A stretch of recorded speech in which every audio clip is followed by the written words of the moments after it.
Fala, meu amigo, beleza? Vem comigo que hoje tem muita coisa boa rolando no mundo rubro-negro. Mas antes de qualquer coisa, já clica aí em curtir, comente e se inscreva no nosso canal. Isso fortalece a nação rubro-negra e faz o Mengão cada vez maior e mais forte. Caio Jorge, que vem sendo o grande destaque ofensivo do Brasileirão até aqui, não fugiu do assunto quando foi questionado sobre a briga pelo título. O atacante deixou claro que acredita muito no potencial do Cruzeiro, mas ao mesmo tempo fez questão de valorizar os adversários diretos nessa corrida. E um deles é justamente o Flamengo de Filipe Luís, que segundo o centroavante é um time extremamente entrosado, com muita qualidade coletiva e que se torna um adversário dificílimo em qualquer circunstância. Ele ainda colocou o Palmeiras nesse mesmo patamar, afirmando que tanto rubro-negros quanto alviverdes estão em um nível altíssimo.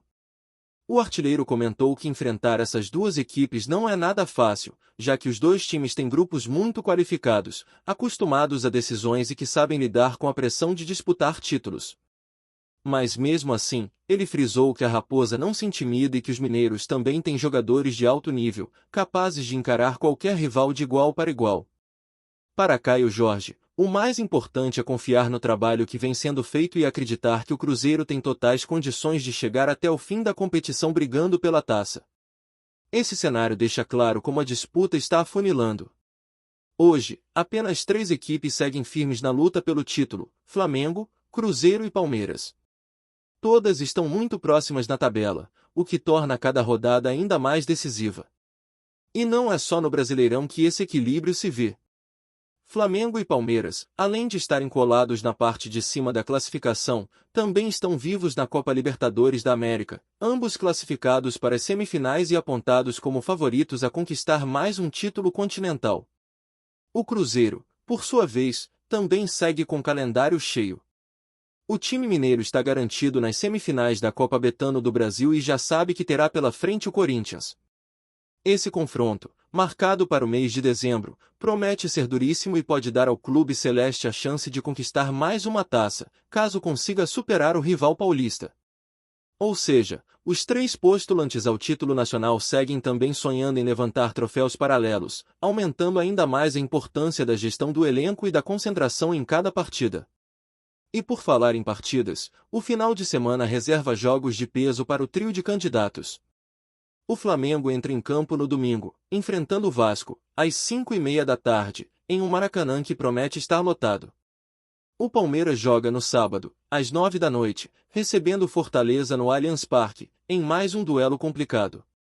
Já o Cruzeiro fecha a agenda enfrentando o Red Bull Bragantino, no domingo, às 8h30 da noite, diante da sua torcida no Mineirão.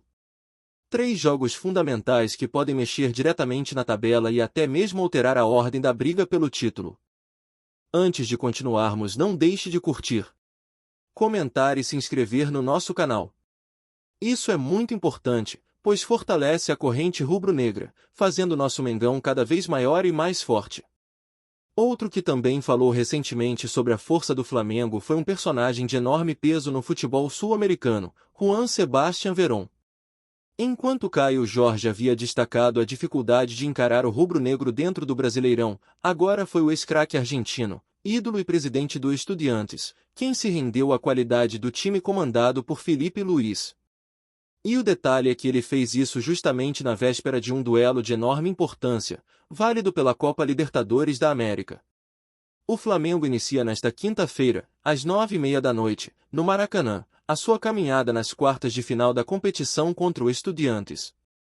A equipe argentina fez uma campanha muito sólida na fase de grupos e, por conta disso, terá a vantagem de decidir a classificação em casa, na próxima semana, diante de sua torcida.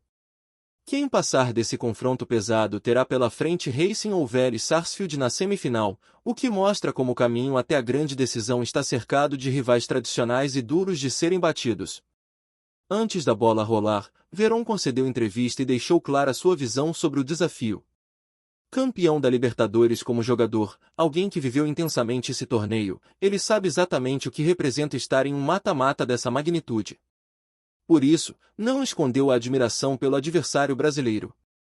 O presidente do Estudiantes reconheceu abertamente que enfrentar o Flamengo é enfrentar um gigante, um time com um poderio enorme, mas que ao mesmo tempo seu clube tem na própria história a inspiração necessária para acreditar que é possível competir de igual para igual. Verón foi direto. É óbvio que sabemos do poder do adversário, mas também sabemos que já passamos por momentos semelhantes contra equipes de muito peso. E pela tradição que carregamos, sempre conseguimos dar conta do recado. Para ele, esse tipo de obstáculo faz parte da identidade do Estudiantes, um clube que ao longo de décadas construiu uma imagem de resistência e competitividade em torneios internacionais. O dirigente argentino fez questão de frisar que, ainda que o desafio seja enorme, existe confiança dentro do grupo.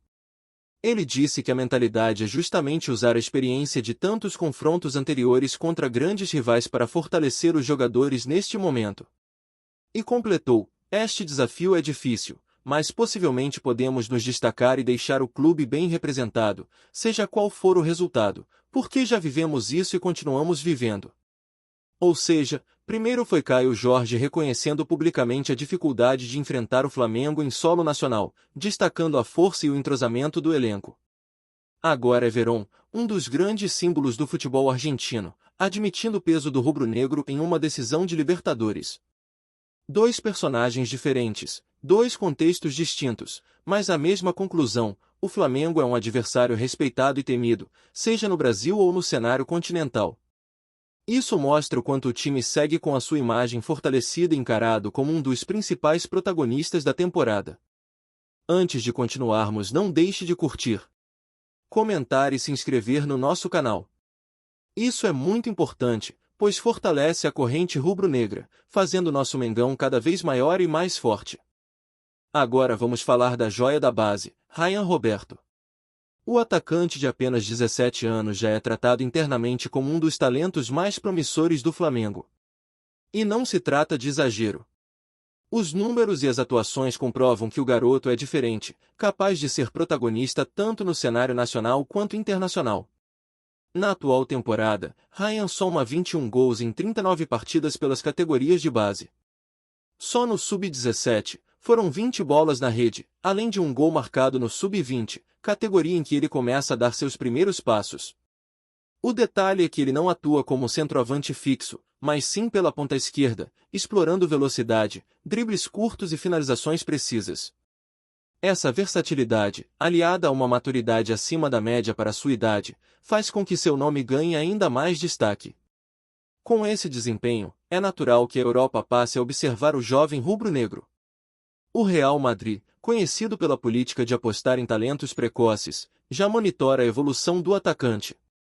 O clube espanhol tem histórico recente de sucesso nesse tipo de investimento, como aconteceu com Vinícius Júnior e Rodrigo, que saíram cedo do Brasil e hoje brilham no Santiago Bernabéu. Além dos merengues, Barcelona e Ajax também buscaram informações sobre Ryan, o que mostra que não se trata de interesse isolado, mas sim de um movimento coletivo entre gigantes europeus que enxergam nele um potencial especial. O Flamengo, por sua vez, sabe exatamente o valor do atleta que tem em mãos. Atualmente, o clube detém 50% dos direitos econômicos de Ryan Roberto, mas existe uma cláusula que permite a aquisição de mais 20% mediante pagamento de aproximadamente R$ 1.500.000. Caso exerça essa opção, o Mengão passaria a ter 70% do controle, garantindo vantagem significativa em uma eventual negociação futura. Essa é a estratégia: proteger a joia para valorizar ainda mais o ativo. Vale lembrar que Ryan chegou ao Flamengo em 2023, vindo do Atlético Paranaense, em um acordo que deixou metade dos direitos para cada clube. Recentemente, o Atlético tentou retomar parte do jogador, mas a proposta não avançou, já que o Flamengo não cogita se desfazer dele neste momento. A diretoria entende que o futuro reserva uma valorização muito maior e, por isso, mantém firme a blindagem ao atleta. O jovem, no entanto, já começa a se aproximar do elenco profissional. Durante a última data FIFA, Ryan treinou com o time principal sob o comando de Felipe Luiz. Essa experiência foi considerada um passo importante em seu processo de adaptação. Ele pôde conviver com jogadores consagrados, observar de perto atletas como Bruno Henrique, que também atua pelo lado esquerdo do ataque, e absorver aprendizados valiosos. Existe a expectativa de que, em breve, ele seja relacionado para uma partida oficial. Essa integração de jovens ao elenco principal é uma prática recorrente no Flamengo. Outros nomes, como o lateral Daniel Salles e o volante Pablo Lúcio, também tiveram oportunidades recentemente e chegaram a ser relacionados. No caso de Ryan, a expectativa é ainda maior, já que seus números nas divisões de base são expressivos e seu talento desperta curiosidade dentro e fora do país. Para a torcida, ver uma joia desse nível estreando pelo profissional seria motivo de orgulho. É importante destacar que o momento atual da base rubro-negra é de ouro. O Sub-20 conquistou o Mundial 2 vezes consecutivas, incluindo uma vitória histórica sobre o Barcelona em final decidida nos pênaltis. Esses resultados comprovam que o trabalho vai muito além de revelar talentos individuais. O Flamengo consegue formar equipes competitivas capazes de enfrentar e vencer os maiores clubes do planeta. O reflexo disso é direto. Dentro de campo, o time principal se reforça com jovens de qualidade prontos para subir. Fora dele, a gestão financeira ganha fôlego com vendas milionárias de jogadores formados no ninho. Ryan Roberto se encaixa perfeitamente nesse modelo, primeiro como reforço esportivo e, depois, como potencial ativo para uma grande negociação com a Europa. Enquanto isso não acontece, a ansiedade da torcida cresce. O desejo é ver Ryan com a camisa do profissional, sentir o calor do Maracanã cheio, encarar a pressão de jogos decisivos e mostrar se está preparado para corresponder às expectativas que cercam seu nome. Esse é o mesmo caminho trilhado por outros talentos rubro-negros que hoje brilham no exterior, como Vinícius Júnior e Lucas Paquetá. Por tudo isso, a trajetória de Ryan será acompanhada com atenção máxima. Cada treino, cada oportunidade, cada partida contará como um novo capítulo de uma história que ainda está começando, mas que já mostra sinais claros de que pode ser grandiosa.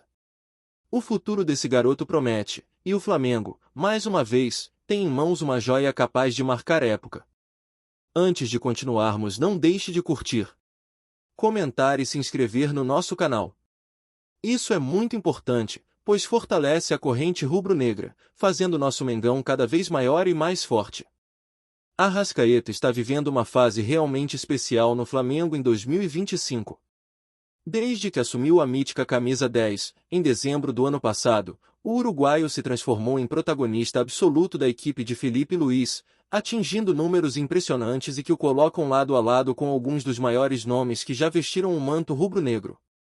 Até aqui, ele já soma 18 gols e 13 assistências na temporada, igualando a sua campanha mais artilheira desde que chegou ao clube, em 2019. Esse desempenho chama ainda mais a atenção quando comparado aos últimos donos da camisa 10 do Flamengo. Desde a saída de Ronaldinho Gaúcho, lá em 2012, nenhum jogador conseguiu unir protagonismo e poder de decisão vestindo esse número tão simbólico. Diego Ribas, por exemplo, utilizou a 10 entre 2018 e 2022, disputando mais de 200 jogos, mas marcou apenas 21 gols no período, uma média bem baixa, inferior a 5 por temporada. Já Gabigol, embora seja o maior artilheiro do clube neste século, não conseguiu se firmar com a camisa 10 nos anos de 2023 e 2024, chegando inclusive a voltar para o número 99 após polêmicas. Arrascaeta, por outro lado, tem mostrado que a 10 pode, sim, voltar a ser símbolo de liderança e gols. Para se ter uma ideia, ele participou diretamente de cerca de 40% dos gols do Flamengo na temporada, somando suas finalizações certeiras e assistências, um índice que supera todos os jogadores que usaram o número desde a era Ronaldinho. E quando falamos de comparação com o Bruxo, o paralelo é inevitável. Em 2011, Ronaldinho foi o último camisa 10 a ser artilheiro do Flamengo, com 21 gols e participação em 38% dos tentos da equipe. Ou seja, já se passaram 14 anos desde que alguém com essa numeração foi o principal goleador do time. Agora, Arrascaeta está muito perto de quebrar esse tabu histórico, recolocando a camisa 10 no protagonismo ofensivo do clube.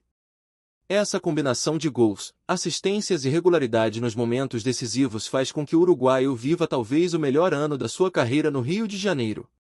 Mais do que números, ele está se consolidando como líder técnico da equipe, alguém capaz de decidir jogos e carregar a responsabilidade que sempre foi associada à camisa 10 do Flamengo. Antes de continuarmos, não deixe de curtir, comentar e se inscrever no nosso canal.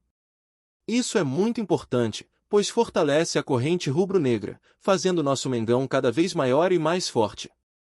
Lionel Messi voltou a ser protagonista na última partida, marcando e distribuindo magia com a bola nos pés. Ao final do jogo, diante dos microfones, parecia tudo normal, elogios à torcida, agradecimentos à família e aquele tom sereno que o craque carrega. Mas uma frase em especial acendeu um alerta em quem presta atenção nas entrelinhas. Messi disse: "Eu ainda não sei o que vai acontecer, o importante é estar em um lugar onde me sinta em casa, cercado de paixão e gente que vive o futebol de forma única." Para muitos, soou como um simples comentário sobre sua renovação com o Inter Miami. Mas, para outros, foi mais do que isso, um recado velado de que talvez os ventos soprem para outro lado. E foi aí que começaram as especulações. A palavra paixão dita pelo argentino foi interpretada como uma referência indireta ao futebol sul-americano, em especial ao Brasil, onde a intensidade da torcida é única no mundo. E, se falamos em torcida apaixonada, não há como não pensar no Flamengo, clube que já demonstrou interesse em abrir as portas para grandes estrelas no fim de carreira. Os bastidores rubro-negros já circulam com rumores de que empresários ligados ao clube monitoram a situação contratual de Messi. A própria fala dele sobre se sentir em casa foi vista como uma deixa. No Rio, cercado de uma massa que respira futebol, Messi teria o palco perfeito para encerrar sua trajetória lendária. Imagina o camisa 10 da Argentina vestindo o manto sagrado no Maracanã lotado? Claro, oficialmente ninguém confirma nada. O discurso segue sendo de renovação encaminhada em Miami. Mas a mensagem subliminar deixou aquela pulga atrás da orelha. E se Messi, ao invés de encerrar no futebol norte-americano, optar por viver sua última dança no Brasil? Mais especificamente, no Flamengo? Então é isso. Ficamos por aqui. Um forte abraço e saudações rubro-negras.